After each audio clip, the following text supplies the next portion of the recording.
ओम श्री परमात्मने नमः। गीता अध्याय 2 का शेष भाग। और सब लोग तेरी बहुत काल तक रहने वाली अपकृति को भी कथन करेंगे, और वह अपकृति मानव पुरुष के लिए मरण से भी अधिक बुरी होती है।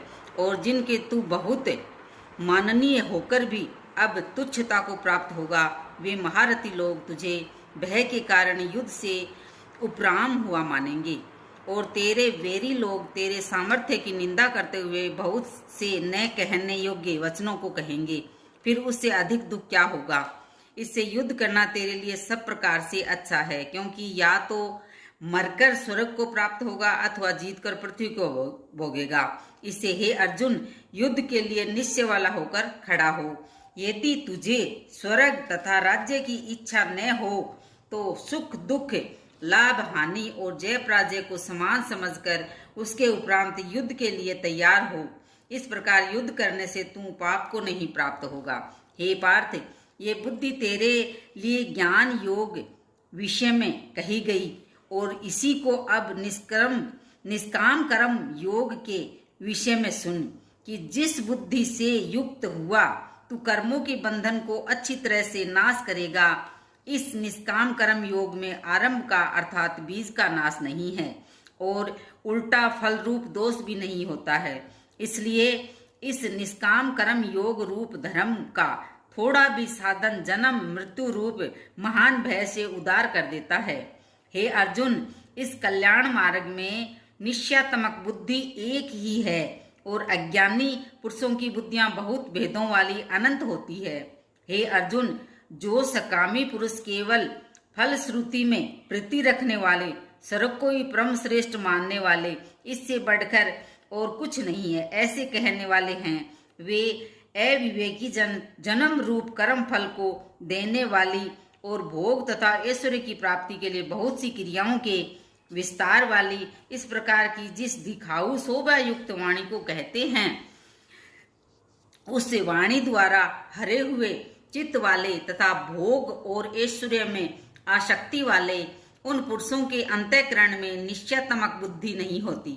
हे अर्जुन, सब वेद तीनों गुणों के कार्य रूप संसार को विषय करने वाले अर्थात प्रकाश करने वाले हैं। इसलिए तू असंसारी अर्थात निष्कामी और सुख दुखादि द्वंद्वों से रहित नित्य वस्तु में स्थित तथा योग स्वयं को चाहने वाला और आत्मनारायण हो, क्योंकि मनुष्य का सब ओर से परिपूर्ण जलाशय के प्राप्त होने पर छोटे जलाशयों में जितना प्रयोजन रहता है, उसी अच्छी प्रकार ब्रह्म को जानने वाले ब्राह्मण का भी सब वेदों में उतना ही प्रयोजन रहता है। अर्थात जैसे बड़े जलाशय के प्राप्त हो जाने पर जल के लिए छोटे जलाशयों की आवश्यकता नहीं रहती, वैसे ही ब्रह्मानंद की प्राप्ति होने पर आनंद के लिए वेदों की आवश्यकता नहीं रहती। इससे तेरा कर्म करने मात्र ही अधिकार होवे, फल में कभी नहीं हो, और तू कर्मों की फल की वासना वाला भी मत हो, तथा तेरी कर्म न करने में भी प्रीति न होवे। हे धनंजय, आसक्ति को त्याग कर तथा सिद्धि और असिद्धि में समान बुद्धि वाला होकर योग में स्थित हुआ कर्मों को कर। ये समत्व भाव ही योग नाम से कहा जाता है। इस समत्व रूप बुद्धि योग से सकाम कर्म अत्यंत तुच्छ है। इसलिए हे धनंजय, समत्व बुद्धि योग का आश्रय ग्रहण कर, क्योंकि फल की वासना वाले अत्यंत दीन है। समत्व बुद्धि युक्त पुरुष पुण्य पाप दोनों को इस लोक में ही त्याग देता है, अर्थात उनसे लिपायमान नहीं होता। इससे समत्व बुद्धि योग के लिए ही चेष्टा कर। ये समत्व बुद्धि रूप योग ही कर्मों में चतुरता है, अर्थात कर्म बंधन से छूटने का उपाय है। क्योंकि बुद्धि योग युक्त ज्ञानी जन कर्मों से उत्पन्न होने वाले फल को त्याग कर जन्म रूप बंधन से छूटे हुए निर्दोष अर्थात अमृतमय परम पद को प्राप्त होते हैं। हे अर्जुन, जिस काल में तेरी बुद्धि मोह रूप दल दल को बिल्कुल तर जाएगी, तब तू सुनने योग्य और सुने हुए के वैराग्य को प्राप्त होगा। जब तेरी अनेक प्रकार के सिद्धांतों को सुनने से विचलित हुई बुद्धि परमात्मा के स्वरूप में अचल और स्थिर ठहर जाएगी, तब तू समत्व रूप योग को प्राप्त होगा। इस प्रकार भगवान के वचनों को सुनकर अर्जुन ने पूछा, हे केशव, समाधि में स्थित स्थिर बुद्धि वाले पुरुष का क्या लक्षण है और स्थिर बुद्धि पुरुष कैसे बोलता है, कैसे बैठता है, कैसे चलता है। उसके उपरांत श्री कृष्ण महाराज बोले कि हे अर्जुन, जिस काल में ये पुरुष मन में स्थित संपूर्ण कामनाओं को त्याग देता है, उस काल में आत्मा से ही आत्मा में संतुष्ट हुआ स्थिर बुद्धि वाला कहा जाता है तथा दुखों की प्राप्ति में उद्वेग रहित है। मन जिसका और सुखों की प्राप्ति में दूर हो गई है स्पृहा जिसकी तथा नष्ट हो गए हैं राग, भय और क्रोध जिसके, ऐसा मुनि स्थिर बुद्धि कहा जाता है। जो पुरुष श्रोत्र स्नेह रहित हुआ उन शुभ तथा अशुभ वस्तुओं को प्राप्त होकर न प्रसन्न होता है और न द्वेष करता है, उसकी बुद्धि स्थिर है। और कछुआ अपने अंगों को जैसे समेट लेता है, वैसे ये पुरुष जब सब ओर से अपनी इंद्रियों को इंद्रियों के विषयों में समेट लेता है, तब उसकी बुद्धि स्थिर होती है। यद्यपि इंद्रियों के द्वारा विषयों को न ग्रहण करने वाले पुरुष के भी केवल विषय तो निर्मित हो जाते हैं, परंतु राग निर्मित नहीं होता है। इस पुरुष का तो राग भी परमात्मा को साक्षात करके निर्मित हो जाता है। और हे अर्जुन, जिससे कि यत्न करते हुए बुद्धिमान पुरुष के भी मन को ये प्रथमन स्वभाव वाली इंद्रियां बलात्कार से हर लेती है, इसलिए मनुष्य को चाहिए कि उन संपूर्ण इंद्रियों को वश में करके समाहित चित्त हुआ मेरे परायण स्थित होवे। क्योंकि जिस पुरुष के इंद्रियां वश में होती है, उसकी ही बुद्धि स्थिर होती है।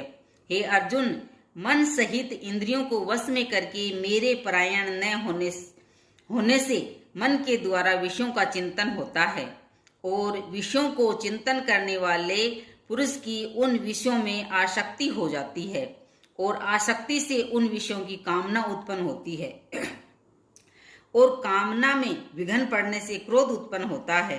क्रोध से अविवेक अर्थात मूढ़ भाव उत्पन्न होता है और अविवेक से स्मरण शक्ति भ्रमित हो जाती है और स्मृति के भ्रमित हो जाने से बुद्धि अर्थात ज्ञान शक्ति का नाश हो जाता है और बुद्धि के नाश होने से ये पुरुष अपने श्रेय साधन से गिर जाता है। परंतु स्वाधीन अंतःकरण वाला पुरुष राग द्वेष से रहित अपने वश में की हुई इंद्रियों द्वारा विषयों को भोगता हुआ अंतःकरण की प्रसन्नता अर्थात स्वस्थता को प्राप्त होता है। उस निर्मलता की होने पर इसके संपूर्ण दुखों का अभाव हो जाता है और उस प्रसन्न चित्त वाले पुरुष की बुद्धि शीघ्र ही अच्छी प्रकार स्थिर हो जाती है। हे अर्जुन, साधन रहित पुरुष के अंतःकरण में श्रेष्ठ बुद्धि नहीं होती है और उस अयुक्त के अंतःकरण में आस्तिक भाव भी नहीं होता है और बिना आस्तिक भाव वाले पुरुष को शांति भी नहीं होती। फिर शांति रहित पुरुष को सुख कैसे हो सकता है? क्योंकि जल में वायु नाव को जैसे हार लेता है, वैसे ही विषयों में विचरती हुई इंद्रियों के बीच में जिस इंद्रिय के साथ मन रहता है, वह एक ही इंद्रिय इस अयुक्त पुरुष की बुद्धि को हरण कर लेती है। इससे हे महाबाहो, जिस पुरुष की इंद्रियां सब प्रकार इंद्रियों के विषयों से वश में की हुई होती है, उसकी बुद्धि स्थिर होती है। और हे अर्जुन, संपूर्ण भूत प्राणियों के लिए जो रात्रि है, उस नित्य शुद्ध बोध स्वरूप परमानंद में भगवत को प्राप्त हुआ योगी पुरुष जागता है और जिस नाशवान क्षणभंगुर सांसारिक सुख में सब भूत प्राणी जागते हैं, तत्व को जानने वाले मुनि के लिए वह रात्रि है।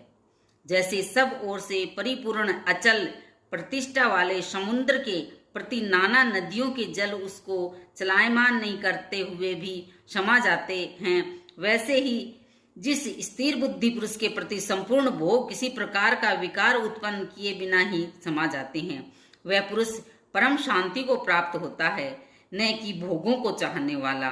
क्योंकि जो पुरुष संपूर्ण कामनाओं को त्याग कर ममता रहित और अहंकार रहित स्पृहा रहित हुआ बरतता है, वह शांति को प्राप्त होता है। हे अर्जुन, ये ब्रह्म को प्राप्त हुए पुरुष की स्थिति है। इसको प्राप्त होकर मोहित नहीं होता है योगी भी, और अंतकाल में भी इस निष्ठा में स्थित हो